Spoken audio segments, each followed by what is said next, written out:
Good morning, everybody, and a very warm welcome to day 2 of Net Zero Week, the UK's official National Awareness Week and the biggest online net zero conference.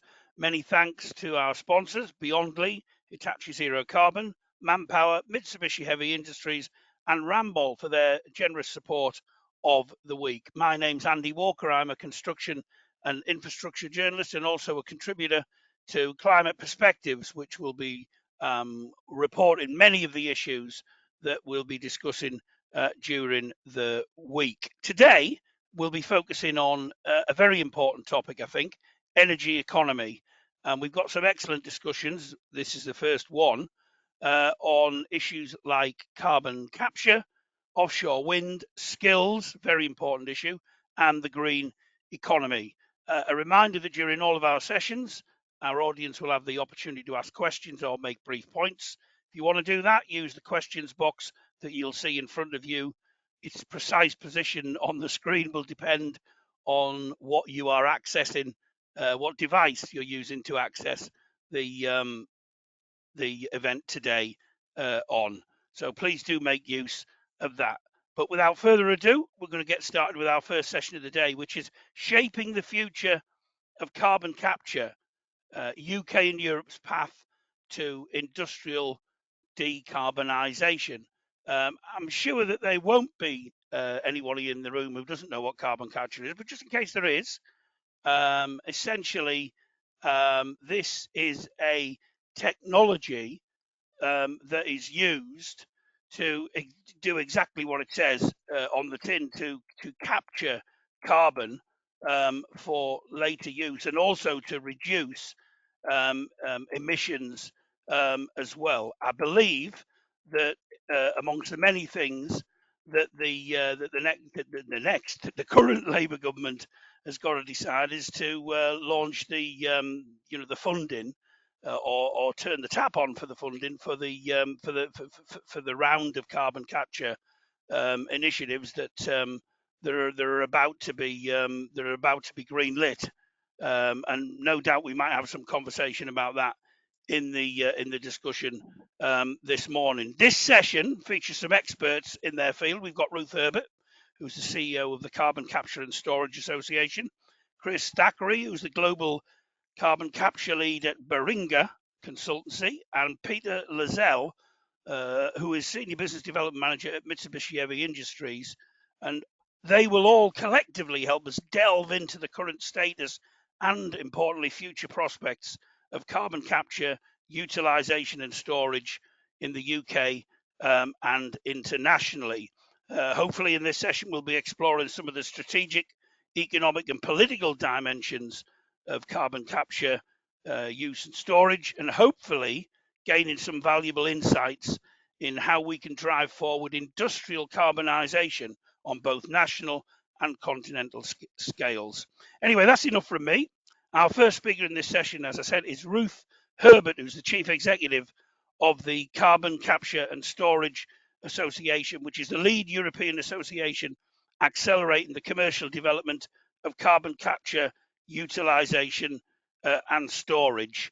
The organisation has more than 100 members and does a lot of work influencing UK and EU level decision makers. Ruth joined CCSE in October 2021 following a public sector career spanning almost 2 decades. She's got wide experience in the power sector, including managing the delivery of the Electricity Market Reform White Paper and the subsequent Energy Act in 2013 to drive investment in renewable electricity. She also went on to set up the Low Carbon Contracts Company, and I know that sometimes contracts in this area can be quite an interesting point of discussion. She's also previously advised HM Treasury and the City of London Corporation. So someone who is very knowledgeable in a number of fields. So Ruth, the floor is yours. Thanks very much, Andy. I hope you can all hear me okay. So yeah, I think you've done my introduction for me, which is great. Thank you. So I can just really talk about CCUS. I guess the one thing to point out about the Carbon Capture and Storage Association is that we have a membership that spans across the value chain of CCUS. So end users, power and industrial plants and facilities, energy from waste, all of those with emissions that need to be cleaned up in order to meet climate targets, but also the technology developers, people developing the carbon capture technology, whether that's solvents or other types of carbon capture, people developing transport networks, whether that's CO2 by pipeline or ship or other means, people also working offshore, because most of the storage is offshore in terms of what the UK is looking at, but also some onshore storage being looked at in Europe, people looking at how to store CO2 deep underground in rocks, which has been happening for decades. So we've got a real range of expertise in our membership. And I think that's important to point out because this is not technologically novel at all. All the elements of the CCUS chain have been demonstrated at scale around the world for several decades. What's, I guess, new about what we're trying to do at the moment is we're trying to bring together different types of emitters, different types of businesses into clusters, basically, to share pipeline or shipping infrastructure. And obviously, to develop those projects on a coordinated timescale. And that's challenging because this is, having capture equipment, say on an industrial site, is a completely new type of thing to have to manage alongside your manufacturing or whatever else you're doing, to then need to sort of deploy that in a time scale that fits with other people, like an energy from waste plant down the road or a power plant that also is trying to develop carbon capture, and link all of that together by a network, and for the network operator and the store at the end of that to have the confidence that those projects are going to be ready in time, and to bring all of that together into coordinated large scale industrial decarbonisation cluster. That's what we're trying to do in the UK, and there's many of these under development around the UK and in Europe as well. But there are two at the moment that are poised as part of the government's competition to deliver 4 industrial clusters by 2030, and there are 2 that are poised at the moment to enter into contracts with the government. So a lot of effort is focused on saying we need to get those 2 going, because the whole industry is watching that, and there's a huge pipeline of projects in the UK. Around 90 million tonnes of CO2 that needs to be taken away and stored just in the UK. But people are not able to invest in moving those projects beyond the drawing board, beyond the design phase at this point, because they're waiting to see what the new government's going to do. So I'll leave it there, but I'm really excited to talk about kind of what the next steps are and why they're so critical that they must happen this year, given what we're trying to reach in 2030, which I think is about 20 to 30 million tonnes captured and stored in just over 5 years, basically. So it's quite a mountain we've got to climb, and we're right at the very start. Thanks very much, Ruth. I'm sure we're going to come back to what the new government in the UK may or may not do in relation to this particular area. So for the moment, thanks, but I'm looking forward to that discussion shortly. Our second speaker in this session is Chris Thackeray, who is the Global CCS Lead at the consultancy Baringa, where he leads advisory on carbon capture and storage. Chris has worked in a number of leadership roles across the UK's main energy institutions on energy and climate policy, regulatory policy, and market design. Chris was also formerly Deputy Director of CCUS at the Government Department. I'll call it by its acronym because I like the sound of it, DESNES. Sounds quite funky, really, and almost cutting edge. When he was in the leadership team delivering the UK government's CCUS cluster sequencing programme, the clusters which Ruth just spoke about there. And he also led the policy development and deal for the first power plant with carbon capture in the UK. So I can't think of anybody more better qualified, really, to talk about this issue, or as equally as well qualified as Ruth, I should say, and Peter as well. Anyway, Chris, over to you. Thanks, Andy. Yeah, absolutely, equally qualified. I would second that. Yeah, so as Andy said, so I work for Baringa and lead on CCS advisory. So we help policymakers, investors, and developers commercialize CCS projects. And we've got a whole host of policy, regulation, economic, and commercial expertise we can bring to bear on the problem. So the UK CCS framework is a sort of a really active government programme, and the UK government's got a long history with trying to develop and deliver CCS, but it's a very hard sector to get off the ground. It requires a lot of government intervention, both from a financial perspective and also from a delivery and action perspective. It's a tricky and risky business that needs a lot of government backing to get off the ground, though it has a really good potential future to be a really supportive sector for both decarbonisation and prosperity in the UK. So the UK government's aim is to deliver 4 clusters by 2030, which, as Ruth said, is 20 to 30 million tonnes per annum, which is a large ask. But government has made a significant amount of progress in terms of developing policy, putting legislation in place. It is in the first deal negotiations for 8 capture projects and 2 transmission and storage projects. So it's developed a cluster sequencing program, as Ruth mentioned, with a series of business models that support the relevant sort of sectors, the capture projects and the transmission and storage projects. They're crucial for financeability of those particular projects because they address 3 problems. One is that you've got to bridge the cost gap, because it always costs more money to do CCS than not do CCS, but it is societally beneficial from a climate change perspective and also an economic benefit perspective in order to do that intervention. So you've got to bridge the cost gap. You've got to allocate and underwrite some of the initial cross-chain risks, the project-on-project risk between the capture projects and the transmission and storage. And that's absolutely crucial, at least for the first projects.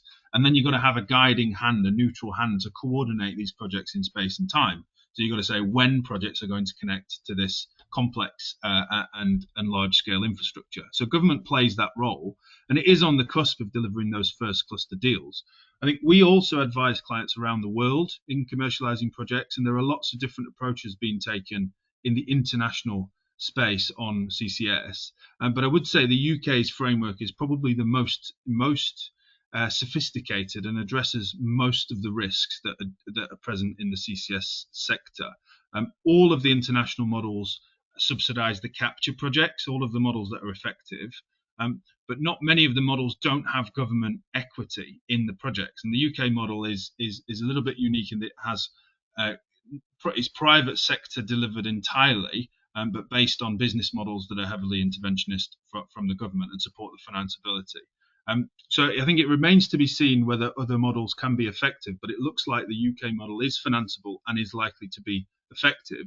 But the new government need to make some clear steps to make that so. So first of all, closing the first track 1 deals is absolutely crucial, and the first 1 million tonnes of CO2 captured and stored is the most important because it gets the sector off the ground properly and at scale. Secondly, to accelerate the track 2 clusters, so the second set of clusters that need to be delivered by 2030 in line with the government's targets, and then to consider how improvements can be made to the business models and the cluster sequencing process in order to bring pace and scale to achieve those long-term objectives in the 2030s and beyond.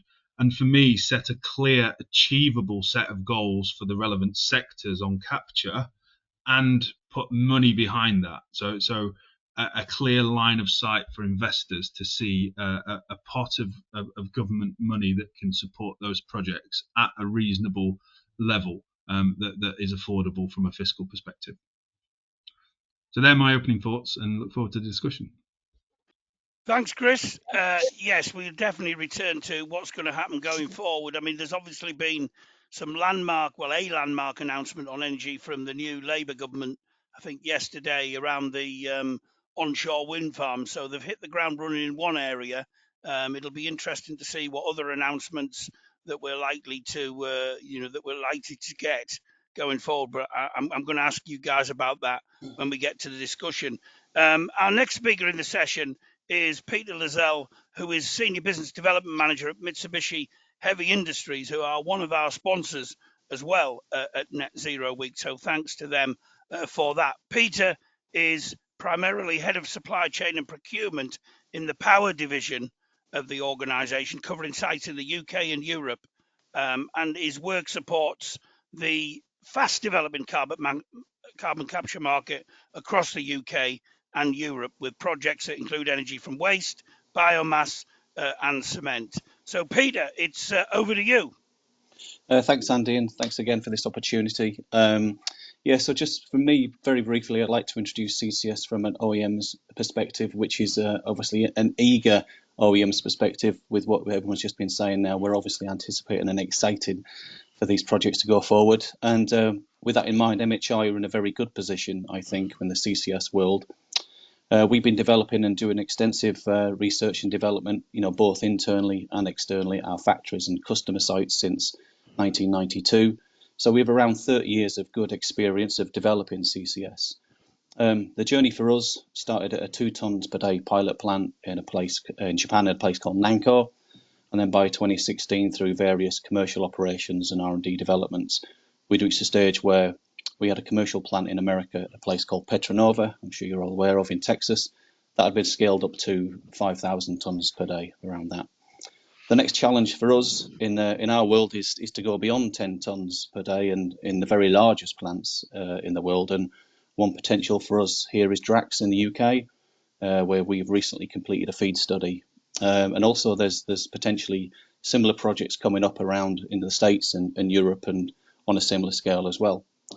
We've around 16 plants in full commercial operation, and we've got 2 under construction just now. And in terms of our projects and the ones that have been publicly announced, we're involved in all of the clusters and many of the projects too. And it's a great, exciting time for us because we're involved in so many projects, and the team is growing for that as well. It's a very exciting time. Just to give you a flavour of those, as you mentioned, Andy, in the speech there, Stanlow Refinery, we've been chosen as the technology provider, and this is to supply CCS off the back of a fluid catalytic cracker. It's not easy to say first thing on a Tuesday morning. And staying with Stanlow, we've also concluded a license agreement with KBR to provide CO2 capture technology for its hydrogen production plant, and that's around 440,000 tonnes per annum. SRL, the UK, obviously have a very strong ambition to be one of the world's first net zero refineries, so hi there indeed. In Scotland, we've been very involved in a pre-feed and feed study for SSE and Equinor, and this is for Peterhead. This project is to build a brand new combined cycle together with carbon capture, and excitingly for us, all the equipment can be supplied by Mitsubishi, or at least the design can be, so the combined cycle can be provided by our partner MPW, that's the power side, and carbon capture from MHI. The purpose of that plant is for flexible backup to the renewables that are around the Scottish coast. Padeswood Cement Works, that's in North Wales, owned by Heidelberg Materials.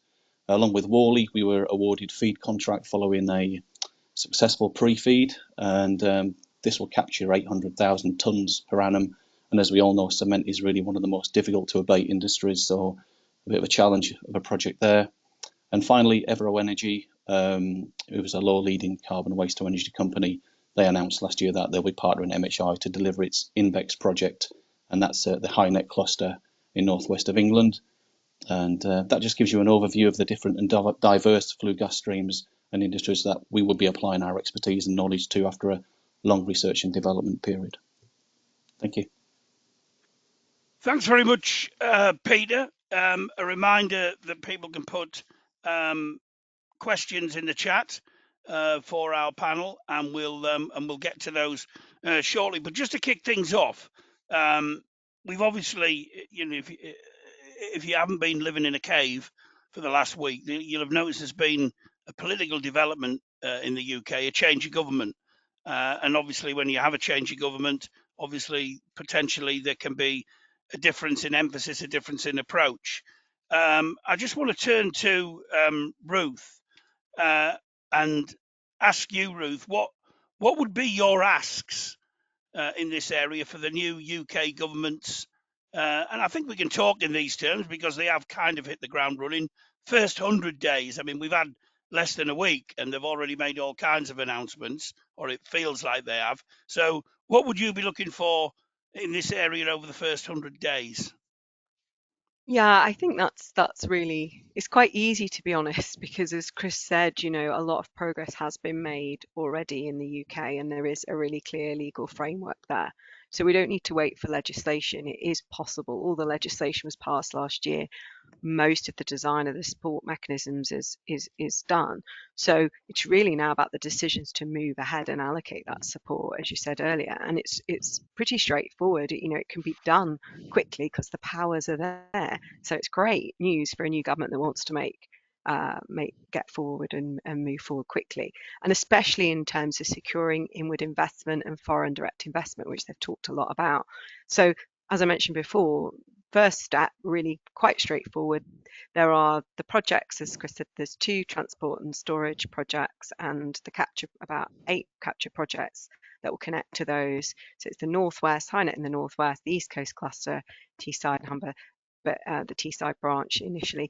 Those need to go forward and get their economic licenses and all their other government support packages signed off. They're at the final stage of negotiation. It was earmarked for the end of summer. Let's just get on and do that. And if we can do that sooner than the end of summer, great. But essentially, we need to keep the momentum on that and keep to the timetable as far as possible. So that's there. That, you know, the money's earmarked already. So it's not part of the CSR that's coming up. It's already there. The contracts and the form of all of the licenses and everything is already drafted. So it's literally a slam dunk, that one. Secondly, obviously, we talked about this 20 to 30 million tonnes captured and stored by 2030. Actually, those first 2 clusters are only going to provide about a third of that initially. So we are going to need the further 2 clusters to make the 4 by 2030 that was committed to by the previous government. So the next 2 clusters are in a position where they've been waiting really since the start of the year for the next steps on what will happen with them and when they can announce their anchor projects. So we know that publication is ready, it's drafted, it just needs to be put out into the public domain, and so those clusters can move forward and start their negotiations with the government, so that, you know, the teams that have negotiated the first 2 can seamlessly roll on the government side into dealing with the next 2. And I think if you think about the fact there's only 5 years to go, this is large scale coordinated infrastructure, you know, it takes 3 to 5 years to build these projects. We're not going to make that 2030 target if we don't get cracking with the next lot as soon as we've agreed the first lot. So it's literally just to kind of carry on that sequencing as originally planned. And as you know, and as Chris was saying, as part of that, I think in parallel, we're also starting to look at kind of what are the market conditions for full widespread deployment of CCUS. So not just in the 4 places that the government's chosen to begin with, but, you know, if you think about the 2030s, I think the Climate Change Committee said by 2035 we're going to have to double that volume to 50 to 60 million tonnes a year captured and stored. So to prepare now for that widespread rollout across all regions in the 2030s, we need to start thinking now about what are those market reforms that are going to drive that. So how will the emissions trading scheme evolve so that the CO2 price drives more action, including negative emissions into the emissions trading scheme, because that can drive projects like bioenergy with carbon capture storage, so DRAX, which Peter mentioned, and projects, direct air capture and so forth, and other bio CCS projects. So it's actually starting to think about what is the commercial framework that will drive this to go forward without government deciding projects down the line. So you can work on that in parallel, but the getting the first 4 clusters, first 2 decided now and into construction, spades in the ground the end of this year, and the next 2 into negotiations is really crucial. Thanks, Ruth. Just seen a question in the chat, and maybe Chris can address this briefly, and then there's a few things more I want to go on to. Someone's asked a question about the business model. How long is the CO2 stored for? Who takes responsibility for long-term storage, and who pays for it? So, Chris. Yeah, so that the CO2 is stored permanently in geological formations, either depleted gas fields, which are a long way down under the surface, in the offshore space, so under the North Sea and other shores around the UK, or in saline aquifers, which are equally really low down under the surface, right? So these are geological permanent formations where the CO2 is permanently stored. And these are formations where oil and gas have been stored for millennia. So you know, the geologists among us tell us that this is absolutely safe and secure and can be permanent. The CO2 is the responsibility of the party who possesses the CO2 at the time. So if you're capturing the CO2, you possess the CO2, you transport it through pipeline. There'll be a company who owns the pipeline, and then there'll be a company who owns the storage. Sometimes they'll be the same company, and the liability sits with that company. There is, as part of the government business model, some risk mitigation for those long-term storage leaks from a sort of financial liability perspective, because if you emit the CO2, you've got a carbon price to pay. But those are seen as really low likelihood, but potentially high financial impact risks for those organisations. So there are some measures to mitigate that in the business models. And with regard to who pays for it, the capture, so the projects who capture the CO2 pay the transmission and storage companies a fee for that waste removal service. So they pay for the CO2 to be transported and stored, and ultimately the payment to the capture party is paid either through increased product costs for the particular product, from sort of carbon pricing driving competitive behaviour to decarbonise, or it's driven through government subsidies. And those government subsidies, the revenue support mechanisms, are the business models that I mentioned, which do come at a cost, but overall have economic benefit. With in mind, we want to achieve net zero. So it's about achieving net zero at the least cost. And just picking up on Ruth's points, and to totally agree with the points being made, this feels to me like the new government is prioritising growth. This is a ready-made growth plan. You've got projects that exist and can be delivered and construct in the next few years, driving economic activity and benefits. You've got spending powers that exist from the government. You've got money even allocated to track one. So it's just about getting on with that plan, making the decisions necessary. And yes, revenue support is required from the exchequer and from consumers over time. But we'll be developing the new sectors and low carbon products of the future, which will make us internationally competitive. And so it's absolutely worth that cost. We should do it in a cost efficient way, but we have a ready-made growth plan in the CCS sector here. Thanks very much, Chris. Just turning back to Peter, you're obviously working with a lot of organisations with the supply chain. Yeah. What are we seeing currently in terms of concerns within that current supply chain in the UK and globally, and how do we get over those?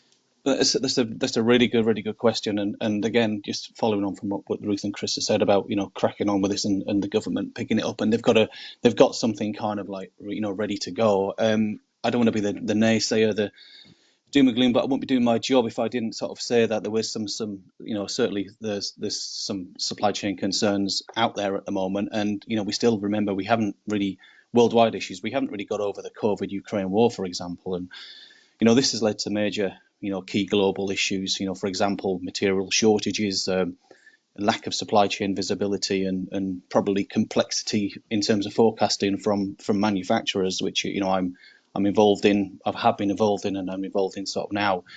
Supply chain fragmentation is a key one. What do I mean by that? This is when the supply chain is spread over multiple suppliers and manufacturers.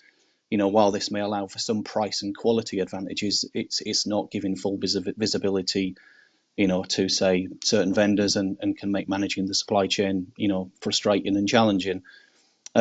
Congestion at critical ports as well. One thing, I've been a member of SIPS pretty much all my life, so conflicts and freight forwarding costs going through the roof, is one thing, and causing problems. And obviously CBAM is a new one, which I know some of our people, when I'm discussing feed side of things, are looking at as well. Not that I'm hugely into the feed side at the moment, but in terms of the frustrations of cost, that's that. UK specific, we've got good knowledge of, and in many cases we try to procure close to the plants.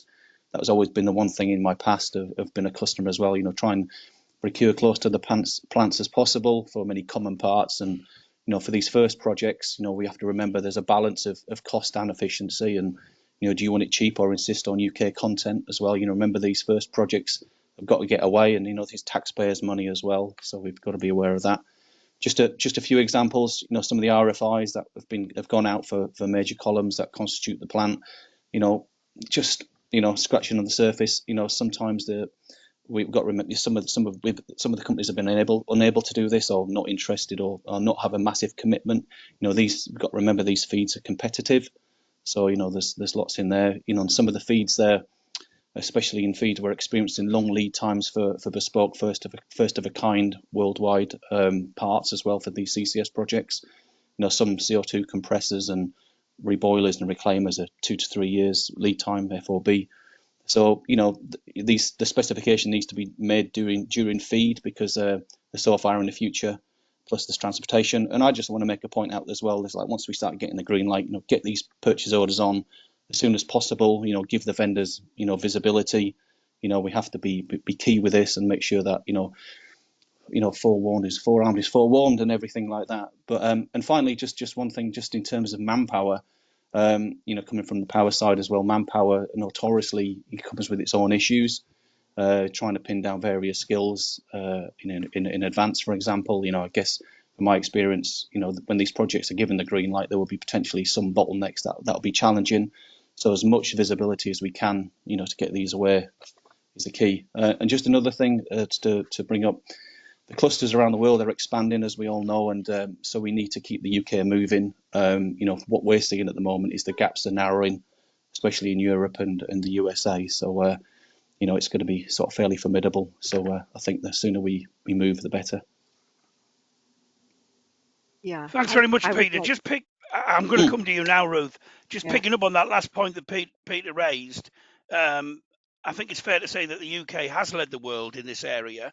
Is that still the case or not? And why is it important that the UK has continued to be seen as a leader in this area? Over to you, Ruth, and then obviously make any other point that you wanted to raise. Yeah, I think I just wanted to pick up on the fact that actually the government has recognised the sort of opportunity for the UK supply chain of building these clusters, and CCUS is included in the Giga Fund that was announced, which was about supporting increased capability and capacity in the UK supply chain. Again, that's a pot of money that's sitting there. It got increased, I think, just before the election. It can be spent, I think, quite quickly if ministers put their mind to it. So I think that'd be something we'd be looking for the new government to do as well, in parallel with kind of agreeing to go on the first projects, is giving some support to UK supply chain so that we can maximise the local benefits of this. And we do think, if we deploy on the trajectory that the Climate Change Committee said, and in line with what we talked about earlier, that we are going to get around 70,000 new jobs, high-skilled jobs, quality jobs across the UK to build and operate this infrastructure. And deploying it, why should we stay in the lead? Why should we care? Why should we deploy it? 77,000 existing jobs across manufacturing, power and other sectors will be maintained if we deliver this. So otherwise, unfortunately, if businesses, which are often global companies, looking at their sites around the world, their refineries, their power stations, they may have ideas that they want to decarbonise those, but they're looking at which country is going to provide them with the decarbonisation opportunity the soonest. And that's where they're prioritising their investment over the next 5 years. Most large corporates have got targets to do a certain amount by 2030, 2035, 2040. Some have got very aggressive targets, and also restrictions coming from the ESG requirements on investors, which, are saying, you can't build new facilities unless you have a decarbonisation pathway. So clearly, if we don't put this infrastructure in the UK, then it's not just the case that we won't be leading on CCUS deployment. We won't be able really to have any significant manufacturing capability in the UK. And so I think when we talk about this, we talk a lot about energy security, and that is important because CCS on power stations can give you that flexible response that allows you to scale up renewables and reduce your reliance on imported gas. But we also need to be talking about supply chain security, because that is in decline, and you can't really have an industrial strategy in the UK without CCUS and CO2 and hydrogen infrastructure. So I wanted to make that point. But I guess coming back to something Chris said as well, and something that Peter almost basically insinuated, which is because we have got that deep project pipeline in the UK, I think it is one of the most advanced project pipelines in terms of the fact that the government put the Industrial Decarbonisation Challenge funding out there, innovation funding, and enabled multiple clusters around the UK to look at net zero cluster strategies and look at things like CO2 infrastructure, hydrogen, but also floating wind and other things. We've actually got really advanced plans in the UK, but we haven't got that visibility for the supply chain or for investors, essentially, in kind of when their opportunities to deploy that are going to be.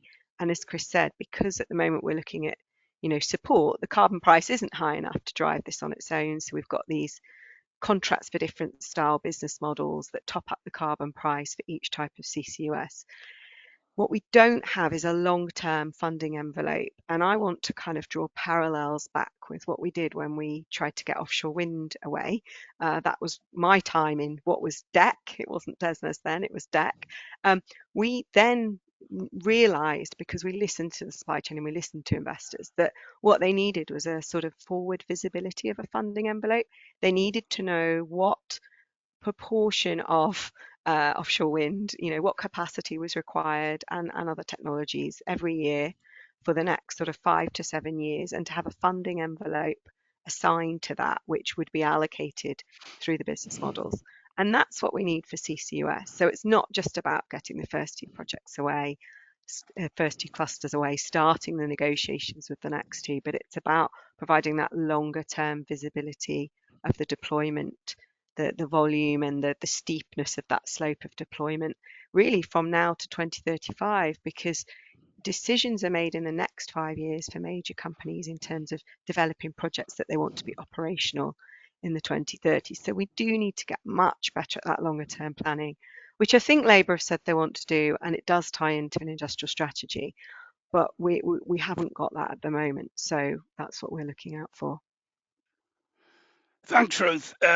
As a number of people have said, and we know, Labour's got to make this decision. The government's got to make this decision on investment to take the first round of carbon capture and storage projects forward, the development of these clusters and so on. I just want to ask Chris, what do you think the attitude of this new government's going to be to CCS? Do you think it's going to push the button? Are we going to proceed? I mean, look, that's a difficult question to answer. I think you've got to ask new ministers. But the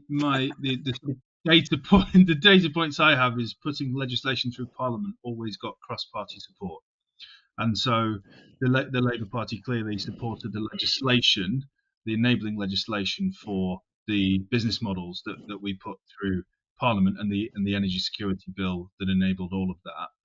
And from the public statements that we hear from politicians pre-election around the support for carbon capture, the support for hydrogen and other sectors, I've got a high level of confidence that it is seen as a priority and up there in terms of a key area for decarbonisation, but also for economic development and growth. Just on the earlier point around, is the UK still in the lead? I think from the perspective of an opportunity, from the perspective of readiness of the sector, and also the enablers in place to make it all happen, i.e. the sophisticated business model framework, the spending powers, etc. We are absolutely in the leading pack in CCS. But from the perspective of delivery, we are, to a certain extent, marginally falling behind. There's still the opportunity there to remain in that leading pack. I'd say Norway, Denmark, the Netherlands are all constructing projects and starting to inject CO2 through the course of this year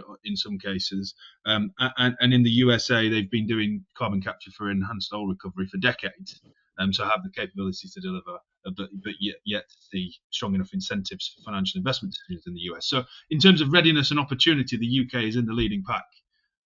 But in terms of delivery, really needs to step up now to maintain that opportunity, which is as Ruth said, is vast given the project pipeline and the policies in place. Thanks, Chris. I mean, I just took a quick whistle-stop tour through the Labour Party manifesto on energy, and it's all in there. as we can see, CCUS is absolutely there. They've even got a map with all those clusters on, saying that they're going to deliver them. So I'm sure that the industry, hopefully, will look to hold the government's feet to the fire on this issue, because it looks to be a key part of that industrial strategy as well. And I think just to look at the politics of this for a minute as well, and Ruth mentioned energy security, which I think will be an important issue going forward, particularly politically, for Labour to be stressing as it seeks to sort of cover off some of the opposition that it might face from different organisations who frankly it stood against at the last election as well. And we had some interesting conversation about the politics of all of that yesterday during the course of our session. So I think it's quite an interesting area, but as always, priorities and politics come into it. I just want to go back to Peter, and obviously all of this stuff, and we had a bit of a conversation about this yesterday as well, comes down in partnerships. And one of the things that strikes me is the collegiate nature that the sector almost has to work in order to actually succeed, really. And I just wanted to ask you about, how do you find that? Do you think it's a more partnershipy kind of sector, if you like? And how important are those partnerships in the work that you do? Yeah, I think so. I think it's a really good question, and I think some of our partnerships at the moment are working very well without being too specific. But I think that everybody's on the same page here. Everybody wants to move with this. Everybody wants to grow. Everybody wants to expand. Everybody's moving up. I mean, I mentioned scaling up earlier in my kickoff kind of sort of speech, but scaling up as a team, we're lucky to have a very innovative general manager who has seen his team grow from a few people to 20, 30 people, and he's looking to expand even more, so we can be completely on top of these projects as and when they move. And some of the partnerships with some of our preferred partners as well, they're growing.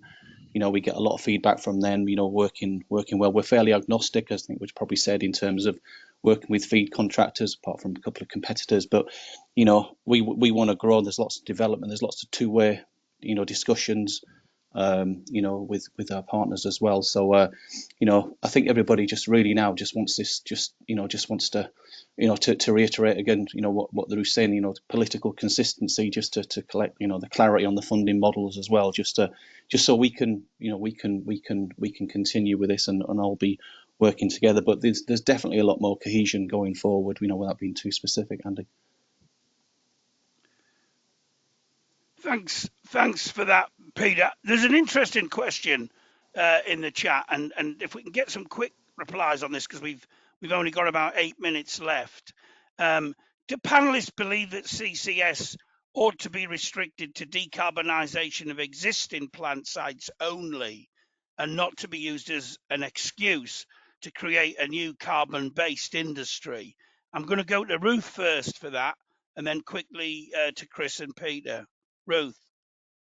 So there's plans in both clusters to have hydrogen production with carbon capture and storage, and that's really essential because that's helping to decarbonise a whole load of companies who aren't going to be in contracts with the government, but they are going to use the low carbon hydrogen to decarbonise. For example, Pilkington Glass will take hydrogen from the HyNet cluster, for example. So we do need some of those new build projects with carbon capture storage as well. But I agree that obviously decarbonising existing assets is a priority, and that's why that same cluster will have carbon capture and storage on an energy from waste plant, carbon capture and storage on a cement plant. So those are existing assets that need to decarbonise. But there are different ways of decarbonising, and I think if low carbon hydrogen production can actually have one asset there, one carbon capture facility, and decarbonise a whole string of companies at once, then that's a good thing, and we shouldn't be excluding that.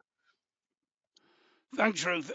Again, turning to Chris, again, on a similar theme, can we ensure that development in the CCUS sector doesn't end up halting decarbonisation efforts and prolonging the use of fossil fuels? What's your view on that? Because it is a point of concern that is sometimes raised. Well, fundamentally, it's carbon emissions to atmosphere that are the externality, not the use of fossil fuels.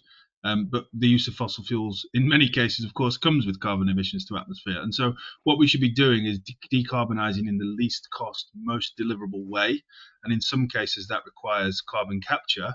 In some sectors, carbon capture is unavoidable for total or near total decarbonisation. For example, in the cement sector, where you have process emissions that are not related to fossil fuels, but in fact from the cement creation process. So there are sectors where it's absolutely necessary, and we should focus on those sectors.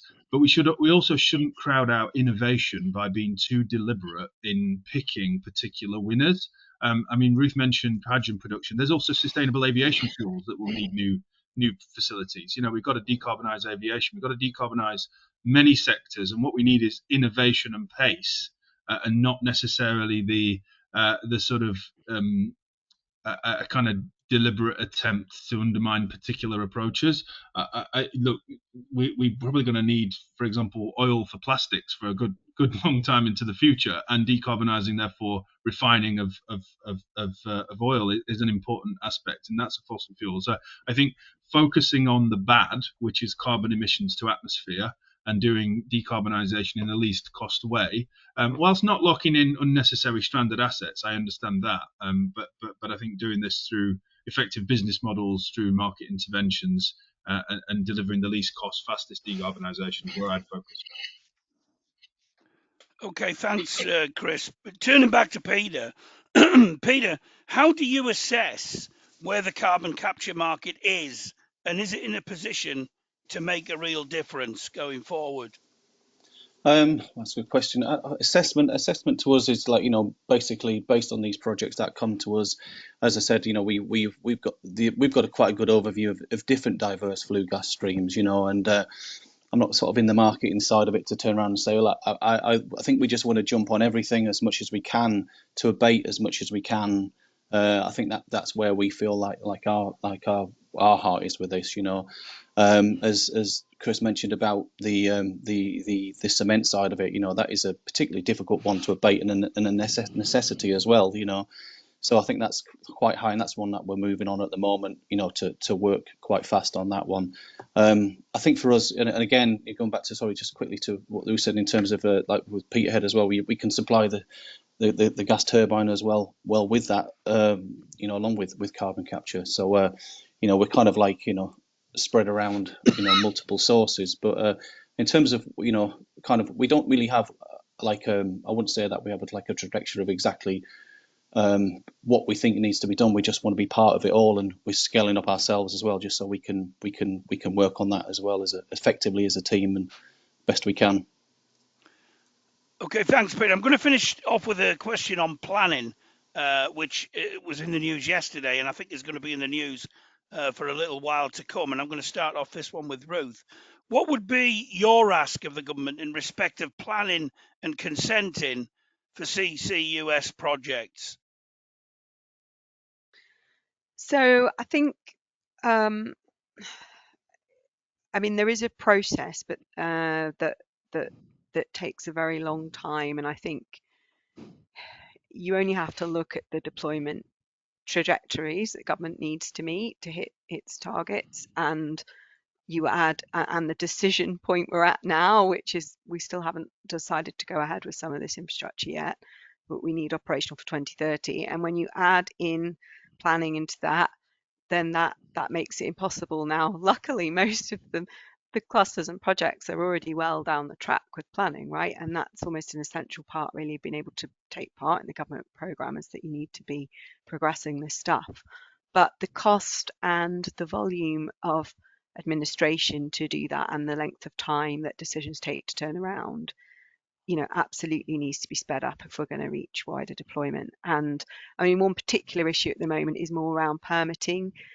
Environmental permits are taking kind of 18 months. I mean, that's as Peter was saying, sometimes you don't specify that stuff till you've finished your feed process. That means that you can't start earlier in that sense, and you're just adding 18 months to the start of your project. So that's a real bottleneck at the moment, and we're in discussions with the Environment Agency on that, and we've been writing to new DEFRA Secretary of State about it this week. So yeah, that one really, I think it's more resources for regulators.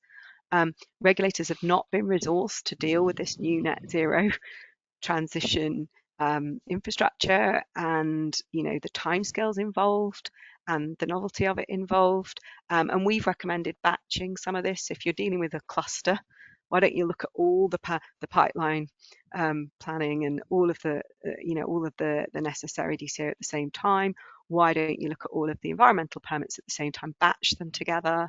Because ultimately one part of the cluster can't go forward without certainty that another part can, and so the final investment decisions are really waiting on all of these decisions. So batching them, making sure they're resourced properly in line with the government's timelines would be my recommendation.